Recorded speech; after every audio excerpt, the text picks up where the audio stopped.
आने वाले 7 सितंबर को भाद्रपद मास की गणेश चतुर्थी है।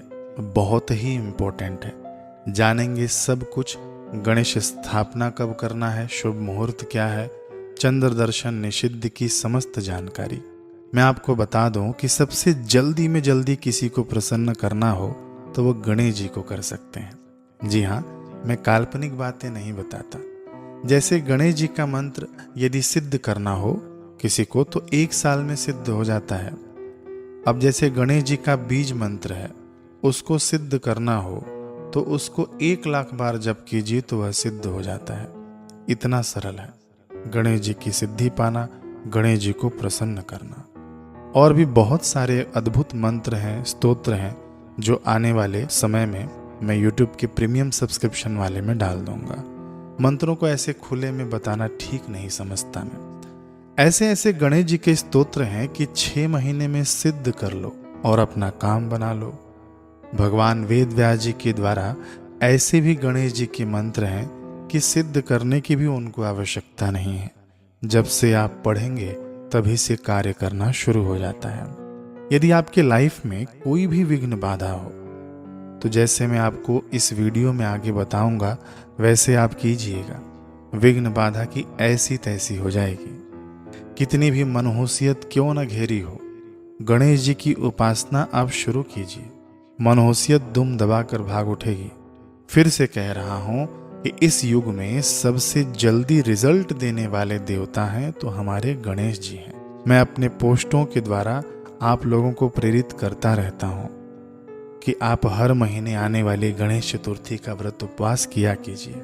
महाराज, भाग्य की रेखाएं बदल जाएंगी। गणेश चतुर्थी का व्रत साधारण नहीं है, आपको रिजल्ट तुरंत देगा। खैर, अब मुद्दे पर आते हैं कि गणेश चतुर्थी 7 सितंबर को है। आपके जानकारी के लिए बता दूं कि महीने में 2 गणेश चतुर्थी होती है। एक संकष्ट चतुर्थी होती है जो कृष्ण पक्ष की, और दूसरी होती है विनायक चतुर्थी, ये शुक्ल पक्ष की। तो ये 7 तारीख वाली शुक्ल पक्ष की विनायक चतुर्थी है। अब देखिए, जो संकष्टी चतुर्थी होती है उसमें रात में पूजन होता है और उसके अंदर चंद्रमा का दर्शन करने का विधान है। लेकिन जो विनायक चतुर्थी है उसमें गणेश जी का पूजन दोपहर में किया जाता है। तो ये जो आने वाली गणेश चतुर्थी है 7 तारीख को, ये विनायक चतुर्थी है। तो इसमें पूजन दोपहर में होगा। इस दिन गणेश जी की पूजा होती है बड़े विधि विधान से, और लोग गणेश उत्सव मनाते हैं, गणेश जी की स्थापना करते हैं। इस दिन गणेश पूजन का शुभ मुहूर्त रहेगा 7 सितंबर। ये मैं दिल्ली के लिए बता रहा हूँ। पूजा का शुभ मुहूर्त 11:03 से 1:34 तक, कुल मिला के 2 से 2.5 घंटे का ये समय है। इसके अंदर ही आपको जप करना है तो जप कर सकते हैं, गणेश जी का पूजन करना है, गणेश जी के लिए हवन करना है, गणेश जी को स्नान करवाना है, सब इसी योग में आपको करना है। महाराष्ट्र के लिए पूजन का समय रहेगा सुबह 11:21 से 1:50 तक, राजस्थान में 11:09 से 1:40 तक, यूपी में 10:49 से 1:19 तक, गुजरात में 11:23 से 1:52 तक, मध्य प्रदेश में 11:03 से 1:33 तक, बिहार में 10:32 से 1:02 तक, चंडीगढ़ में 11:05 से 1:36 तक, हिमाचल प्रदेश में 11:04 से 1:36 तक, उड़ीसा में 10:30 से 12:59 तक। तो ये अवधियां जहां भी हैं पूरे भारत भर में, ये 2.5 घंटे की अवधि है। इसके अंदर ही आपको सब पूजा पाठ करना है। इस दिन लोग गणेश उत्सव के निमित्त गणपति जी की मूर्ति घर ले आते हैं, उसका पूजन करते हैं, विधिवत स्थापना करते हैं। लेकिन कईयों के पास आप लोगों ने कमेंट किया कि ब्राह्मण हर जगह अवेलेबल नहीं होते हैं, तो इस चैनल के माध्यम से मैं आप लोगों के लिए गणेश जी के पूजन की पूरी विधि सहित वीडियो अपलोड कर दूंगा। आप लोग केवल उस ऑडियो को चला लेना और जैसा जैसा बताया गया है वैसे वैसे आप पूजन करते जाना। लेकिन मैं कहूँगा जब मैं ऑडियो अपलोड करूँ, वीडियो अपलोड करूँगा, तब आप लोग उसको एक बार पहले सुन लेना, ताकि पूरा आइडिया मिल जाए कि हमको क्या क्या सामान लगेगा, क्या क्या चाहिए। फिर उसके बाद आप दोबारा जब पूजन करना तो ऑडियो चलाकर विधिवत पूजन कर लेना। अब एक बात और जानकारी मैं दूंगा आपके कि आप मूर्ति पहले से घर में लाकर रख सकते हैं, लेकिन मूर्ति का मुख ढक कर रखिए। मुख कब खोलना है? जब ये पूजन का समय हो, शुभ मुहूर्त हो, 7 सितंबर को, उधर ही आपको मूर्ति का मुख खोलना है। मूर्ति के पूजन और स्थापन इसी दिए हुए समय में आपको करना है। अब सबसे महत्वपूर्ण बात जो आप सभी को इस दिन करना ही है, जी हाँ, मैं जोर देकर कह रहा हूँ, जो लोग ये वीडियो देख रहे हैं या सुन रहे हैं उनको अपना मान कर कह रहा हूँ, जी हाँ, अपना मान कर मैं कह रहा हूँ, आप उस दिन गणेश जी को गुड़ मिश्रित जल से स्नान जरूर करवाना, अथर्वशीर्ष का पाठ करते हुए। गणेश अथर्वशीर्ष मैं अपलोड कर दूंगा, इसी चैनल पर अपलोड हो जाएगा, गणेश चतुर्थी के पहले ही हो जाएगा, तो उसको आप प्ले कर लेना और गुड़ मिश्रित जल से आप स्नान कराते जाना भगवान को। या तो चम्मच से उठा कर डालना, या तो लोटे की धार करके भी आप भगवान को गुड़ मिश्रित जल से स्नान करा सकते हैं। दूसरा काम आपको यह करना है कि दूर्वा के अग्रभाग को सिंदूर लगाकर गणेश जी को चढ़ाना है। जी हाँ, कई लोग होते हैं ना, दूर्वा उखाड़ लेते हैं और फिर गणेश जी को चढ़ाते हैं। तो दूर्वा उखाड़ना नहीं है, दूर्वा का अग्रभाग समझते हैं आप लोग, दूर्वा के आगे का हिस्सा वो तोड़कर भगवान गणेश जी को अर्पित किया जाता है। और हो सके यदि आपसे संभव हो तो इसी दूर्वा के द्वारा आपको हवन भी करना है। हम लोग हवन सामग्री डालते हैं ना हवन करते समय, तो आपको हवन सामग्री की जगह पर ये दूर्वा सिंदूर से लिपटा हुआ थोड़ा बहुत सिंदूर लगा लेना दूर्वा में, इसी को आहुति रूप में डालना है। 2 व्यक्ति हैं तो एक व्यक्ति घी डाले और एक व्यक्ति ये दूर्वा तोड़कर डालता जाए। और मंत्र क्या रहेगा? ओम गम गणपते नमः स्वाहा। इसे आप 21 बार, 51 बार या 108 बार कर सकते हैं। अब हवन कुंड नहीं हो तो एक बर्तन ले लीजिएगा, है ना, और उसके अंदर गोबर के कंडे सुलगा लीजिएगा। और इसमें लगना कुछ नहीं है, एक घी लगेगा और दूसरा है दूर्वा अंकुर, यानी दूर्वा के आगे का हिस्सा। बस सामग्री में यही आपको चाहिए। इस दिन गणेश चतुर्थी है तो आपको ओम गम गणपते नमः इस मंत्र का आपको खूब अधिक से अधिक जप करना है। ये जो समय दिया है शुभ मुहूर्त, इसमें तो जप करिएगा ही, बिल्कुल 1 सेकंड भी ये दिए हुए शुभ मुहूर्त में का आपको गंवाना नहीं है।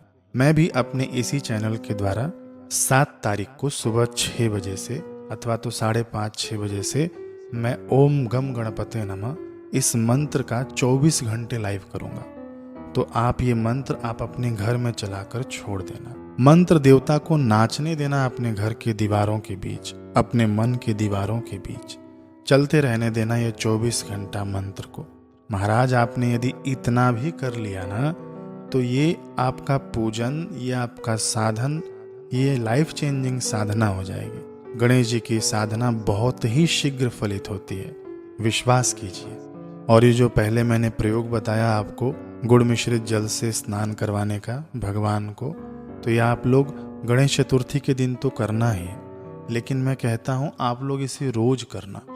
गणेश अथर्वशीर्ष प्ले कर लेना, इसी चैनल पर मैं डाल दूंगा, बड़े प्यार से हम उसको पढ़ेंगे ताकि हम अभिषेक भी कर सकें। वीडियो बड़ी अच्छी होगी, आप लोग उस वीडियो के साथ साथ भगवान को स्नान करवाते जाइएगा। तो आप लोग चतुर्थी के दिन तो कीजिएगा ही, लेकिन मैं चाहता हूँ कि आप लोग इसे डेली कीजिए। 10 मिनट भी नहीं लगने वाला है इसके अंदर, फटाफट आप लोग भगवान को स्नान करा सकते हैं। जीवन से समस्त विघ्न बाधाओं का ऐसे ही नाश हो जाएगा, अन्य कोई प्रयत्न करने की आवश्यकता नहीं है। और ये लाभ सभी को होगा जो लोग करेंगे। इसको स्त्रियां भी कर सकती हैं, पुरुष भी कर सकती हैं, कुंवारी कन्याएं भी कर सकती हैं, विवाहिता महिलाएं भी कर सकती हैं। जो भी करना चाहे वे इस प्रयोग को जरूर कर सकते हैं। और भी कुछ मंत्र हैं जो मेरे पास हैं, वो YouTube के प्रीमियम सब्सक्रिप्शन में मैं डाल दूंगा, वहाँ पे आप लोग देख सकते हैं। ये मंत्र जो होते हैं ना, ये ऐसे ही पब्लिकली नहीं डालना चाहिए, इसीलिए प्रीमियम सब्सक्रिप्शन में रखा है, आप लोग वहाँ पर देख सकते हैं। अब आते हैं चंद्र दर्शन के टॉपिक पर। चंद्र दर्शन 2 दिन निषिद्ध रहेगा, 6 और 7 सितंबर को। जी हाँ, बिल्कुल ध्यान रखिएगा, भूलिएगा नहीं। 6 तारीख को चंदा मामा दोपहर के 3:01 से 8:16 तक आपको देखेंगे, लेकिन आप उनको मत देखना। 4 घंटे 48 मिनट आसमान पर रहेंगे 6 तारीख को चंदा मामा, और आपको कितना भी बोलें कि बेटा इधर देख, लेकिन आप मत देखना। चंदा मामा दूसरे दिन भी आएंगे। जी हाँ, 7 तारीख को भी चंद्र दर्शन निषिद्ध है। 6 को तो निषिद्ध है ही है, 7 तारीख को भी निषिद्ध है। चंदा मामा सुबह 9:30 से 8:45 तक आसमान पर रहेंगे। यानी भारत के हम लोग अन्य क्षेत्रों में भी देखें तो 15-20 मिनट का फर्क पड़ता है। तो रात्रि के 9 बजे तक चंद्रमा के दर्शन होने की संभावना है। तो आप 9 बजे के बाद ही ऊपर देखना होगा तो देखिएगा।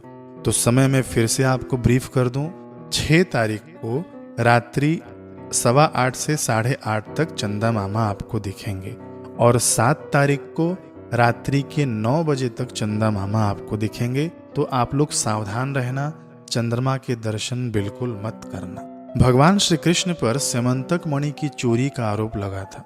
तब नारद जी ने उन्हें बताया कि भगवान श्री कृष्ण ने भाद्रपद शुक्ल चतुर्थी के दिन चंद्रमा को देखा था, जिसकी वजह से उन्हें मिथ्या दोष का श्राप लगा है। नारद जी ने भगवान श्री कृष्ण को आगे बतलाते हुए कहा कि भगवान गणेश ने चंद्रदेव को श्राप दिया था कि जो व्यक्ति भाद्र शुक्ल चतुर्थी के दौरान चंद्र के दर्शन करेगा वह मिथ्या दोष से अभिशापित हो जाएगा और समाज में झूठे आरोप से कलंकित हो जाएगा। तब भगवान ने पूछा, यानी भगवान श्री कृष्ण ने पूछा नारद जी से कि मुझे क्या करना चाहिए। तब नारद जी के परामर्श पर भगवान श्री कृष्ण ने मिथ्या दोष से मुक्ति के लिए गणेश चतुर्थी की व्रत को किया और मिथ्या दोष से मुक्त हो गए। यदि किसी को गलती से चंद्रमा दर्शन हो जाए तो उनको एक माला इस मंत्र का जप करना है। मंत्र है सिंह प्रसेन मवधेत सिंहो जाम्बवता हतः सुकुमार कमारोदिस्तव हेश समंतक। इसकी एक माला यानी 108 बार आपको इस मंत्र का जप करना है। और हो सके तो आप सामने एक कटोरी में जल रखिएगा और मंत्र उसमें देखकर जप कीजिए। फिर उस कटोरी में रखा हुआ जल आपको पी जाना है। भागवत में समंतक मणि की चोरी की कथा है, वो आप पढ़ लेना, इससे चंद्र दर्शन का दोष दूर हो जाता है। समंतक मणि की चोरी की कथा भी मैं इसी चैनल पर अपलोड कर दूंगा। ये सारे वीडियोस मैं गणेश चतुर्थी के पहले ही अपलोड कर दूंगा। तो आप लोग इस चैनल के संपर्क में रहिएगा, देखते रहिएगा, आता रहेगा आपके पास। और ये जो समंतक मणि की चोरी की कथा है ये सभी को सुननी चाहिए, ये विशेष करके भाद्रपद वाले गणेश चतुर्थी पर। जिन्होंने चंद्र दर्शन किया हो उनको तो सुनना ही है, जिन्होंने नहीं किया हो उनको भी ये समंतक मणि वाली कथा जरूर सुननी ही चाहिए। आप लोगों को तिथि त्योहारों को टाइम टू टाइम रिमाइंड भी मैं करवाता हूँ हमारे व्हाट्सएप ग्रुप के द्वारा। उसका लिंक भी मैं दे रहा हूँ डिस्क्रिप्शन में। और जो लोग पहले से ही जुड़े हुए हैं हमारे व्हाट्सएप ग्रुप में तो वे लोग कृपया न जुड़ें, क्योंकि सभी ग्रुपों में एक ही जैसे मैसेज आएंगे।